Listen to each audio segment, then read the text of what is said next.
Djiby Guissé maa ngi lay nuyu di la siyaare. di la doole ziar Boubacar. kay da nga am gan goo xam ne mi ngi bàyyeekoo ba Rwanda, c'est un artiste musicien avec beaucoup de particularités. Beaucoup de particularités. Mon invité il s'appelle Manu Rakabo. Il vit au Sénégal depuis 2004 et il est installé complètement au Sénégal. Bien installé? Bien installé. Il va nous montrer s'il est bien installé avec son instrument. Manu, c'est à vous et c'est parti et c'est en direct. Musique. Ouais.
Merci beaucoup.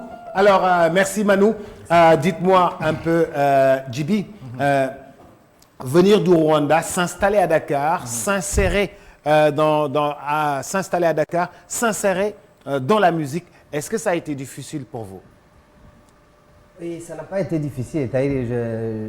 Merci beaucoup pour m'avoir reçu ici. Je vais en profiter pour remercier le peuple sénégalais en général parce que c'est vrai, quand on parle de la Teranga, des fois les gens ne se rendent pas compte de l'ampleur de cette appellation. Parce que moi, je suis là, j'ai pas mal d'expérience dans d'autres pays.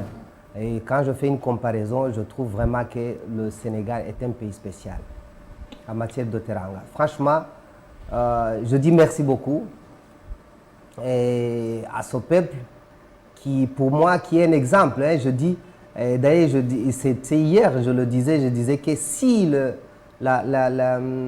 cette bonté de ce pays, cette bonté de ce peuple, cet exemple de cohabitation entre les gens, c'est-à-dire si ça existait partout en Afrique, on n'aurait pas de conflit. Effectivement. On n'aurait pas de conflit. Effectivement. Dites-moi un peu, aujourd'hui, est-ce que les plaies de la crise rwandaise se sont fermées ou définitivement? C'est un chemin à parcourir. C'est bon. C'est vrai que le gouvernement a fait vraiment pas mal d'efforts. Il a fait vraiment un effort considérable, remarquable. Donc, mais c'est un chemin parce que c'est un peu difficile à expliquer qu'une personne qui a perdu toute sa famille se lève un jour et dit que voilà, je suis guéri. C'est pas facile. Mais c'est un chemin, je pense que pendant ces 26 ans, ils sont parvenus quand même à faire vraiment un travail énorme. Un travail remarquable. Oui. Aujourd'hui, dès que vous êtes quelque part, vous dites que je suis rwandais, les gens prêtent attention à vous à cause de la crise. Ça vous suit partout comme ça? Effectivement, je pense que c'est, je ne dirais pas une croix qu'on doit porter, mais je pense que c'est quelque chose comme un cachet qui est déjà sur nous, qu'on porte, hein, parce qu'à chaque fois quand tu te présentes effectivement auprès de gens, ça sonne directement, ça fait tac, et puis les gens prêtent attention voilà, à cette personne qui se présente comme Rwandais. Voilà, ils veulent savoir aussi, c'est par curiosité, mais après, en même temps, il y a quelque chose de négatif dedans, parce que cette histoire qui a bouleversé le monde entier, hein, c'est pas seulement l'Afrique ni le Rwanda. Donc, du coup, il y a quelque chose de négatif où les gens te disent, waouh, mais comment? Il y a des fois même les gens qui posent des questions, comment vous êtes entretués, pourquoi? Oui, ils ne peuvent pas comprendre la profondeur de la crise et c'est normal. Pourquoi? Oui. Vas-y, Djibi. Oui, mais moi, ma question va tourner autour de l'art. La question que je me pose est quel a été le rôle des acteurs culturels, c'est-à-dire des hommes publics artistes, avant le génocide? Quel rôle ont-ils joué? Est-ce négatif ou positif? Et après, à la crise aussi, après le génocide, est-ce la même chose? Oui, bon, je dis comme dans beaucoup de pays, hein, des fois les artistes commettent des erreurs, ils tombent dans le piège des politiciens. Et c'est dommage parce qu'un artiste, c'est un homme du public, c'est un homme de tout le monde. Hein. Mais c'est dommage que les artistes, des fois, tombent dans ce genre de erreurs. Hein. Parce qu'à mon avis, effectivement, un artiste devait rester dans l'art, dans son poste d'artiste. Donc, du coup, si d'après votre question, je vois qu'effectivement, ça s'est passé ainsi. Avant le génocide, il y a eu vraiment les acteurs culturels qui ont suivi les politiciens et qui ont poussé à la destruction du pays. Mais donc, après, est-ce qu'après, les gens ont essayé de se ranger, de rassembler tout le monde? Exactement. Après, maintenant, il y a eu vraiment du côté positif de choses. Et les artistes ont été quand même, ils ont joué un grand rôle hein, dans le rassemblement, dans la réconciliation, comme on dit. Le génocide, pardon, c'est-à-dire que le génocide lui a poussé à sortir du pays. Est-ce que vous êtes venu directement au Sénégal ou bien avez-vous fait d'autres pays avant d'arriver ici? Je vous dis que, en fait, après un événement pareil, tu ne sais même pas où tu vas, en fait. Ouais. Parce que tu n'es pas toi-même. Hein. J'ai fait le parcours, après je me dis, bon, il y a des endroits, par exemple, là où je suis passé, les gens ils m'ont dit, mais comment tu as fait pour passer par là? En fait, tu ne sais pas où tu vas. J'ai fait le Congo, j'ai fait l'Ouganda, j'ai fait le Kenya, je suis allé en Tanzanie, je suis allé en Afrique du Sud, je suis allé en... Après, cet événement, tu ne sais pas où tu vas. Tu essaies de tenter, c'est comme un animal qui vient de quitter, c'est pas... qui a été chassé et qui s'enfuit. Voilà, qui vient de fuir, voilà. Un chasseur, et puis il cherche là où mettre la tête. Ils s'en se rendent compte. Je pense que c'est comme ça que ça s'est passé. Mais bon, le parcours a été long pour arriver ici au Sénégal. Et ce parcours long-là, avec votre âme de musicien, avec votre âme d'artiste, dans quel pays ou partout où vous êtes passé, quelle est la richesse? Pouvez-vous faire la somme des richesses de ce parcours musicalement ou artistiquement? Ça vous a enrichi? Oui. Et d'ailleurs, je le dis aux gens, si ce n'était pas la musique, peut-être je serais même fou, hein, franchement. Je serais fou. Parce que, en fait, plus, non seulement tu sors d'une situation pareille, et puis tu fais un parcours où tu rencontres des cultures différentes, les peuples différents. Voilà, tu t'intègres. Ces efforts que tu fais pour t'intégrer, ça t'enrichit, hein, sûrement, ça t'enrichit. Et après, tu découvres, hein, comme au Sénégal, par exemple, moi j'ai découvert ce qu'on appelle la tolérance qu'on ne voit pas dans des pays africains. Qu'on ne voit pas.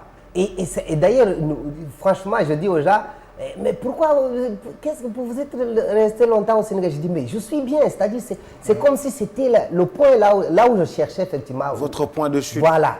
Parce que quand j'ai atterri ici, j'ai trouvé effectivement cette tolérance. J'ai dit, non, c'est pas possible. D'ailleurs, je l'ai publié un jour sur Facebook, ma page Facebook, le Graoul. Le graoul. Le graoul. Ah, graoul, Parce que le graoul, j'ai dit le graoul sénégalais, je l'ai appelé le graoul sénégalais. Le graoul sénégalais, je posais des questions, est-ce qu'il est positif ou négatif? Bon, les gars, ils n'arrivent pas à comprendre que... Bon, parce que peut-être il y a certains qui peuvent le définir négativement par rapport au service, au travail, peut-être j'ai gâté le travail, est-ce que c'est graoul? Mais le graoul apporte la paix. Le graoul apporte la tolérance. Le graoul est très très fort. En fait, je ne sais pas comment le définir, mais c'est quelque chose de... Et comment se porte dans la société, c'est très positif. La belle communauté rwandaise. Tu sais, Bouba, les plus belles filles d'Afrique, là, c'est les Rwandaises. Hein? Non, pour Nous, vous. on pense que c'est les Sénégalais. Pour vous, Djiby. Attention, Ah, pour vous. j'ai épousé une Sénégalaise, attention. Les plus belles femmes, rwandaises, là, moi. les plus belles femmes du Sénégal, Du Sénégal. de l'Afrique, De l'Afrique. sont au Fouta. Ah ouais.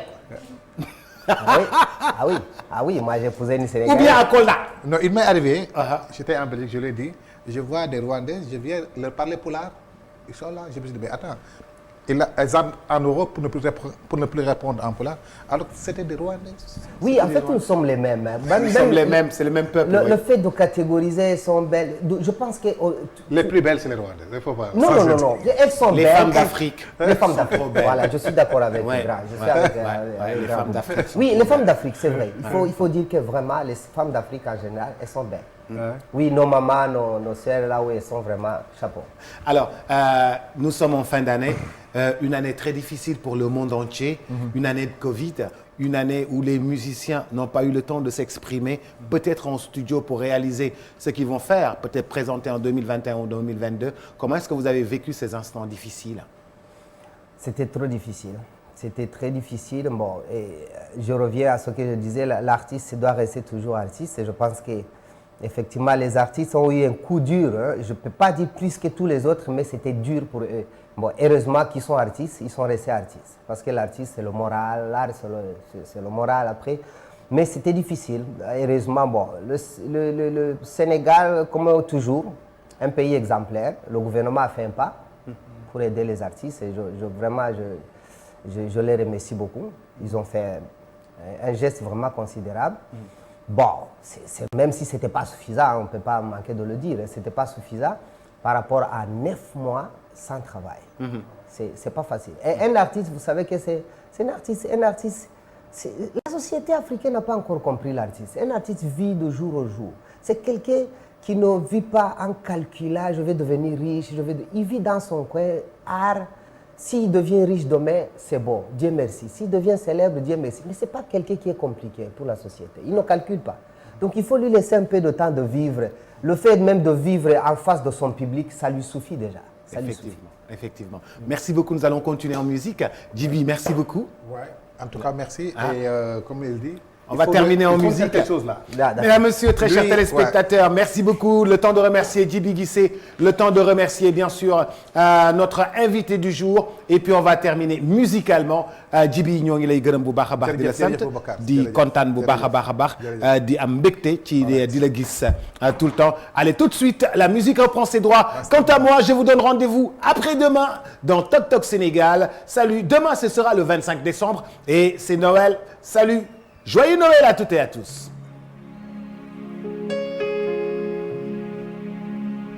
Jerusalem, Ikayalami.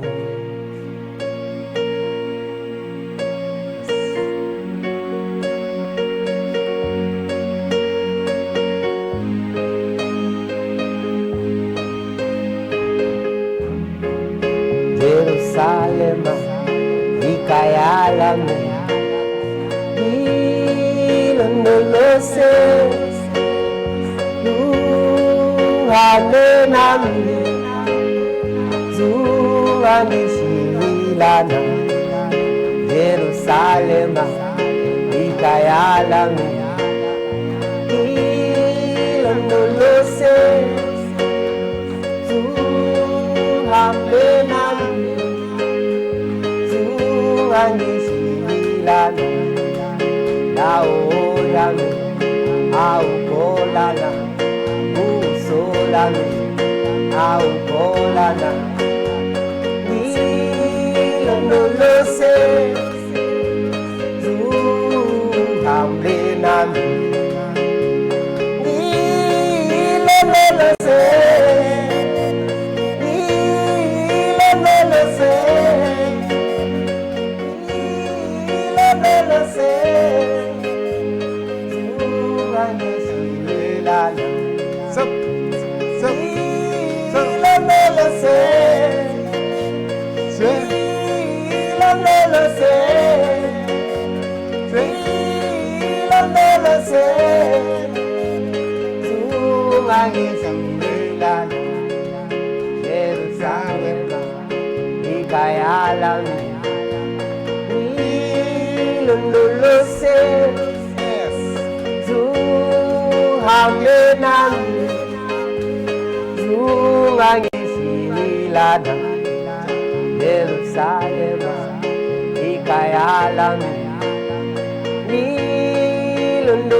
Zungangi silana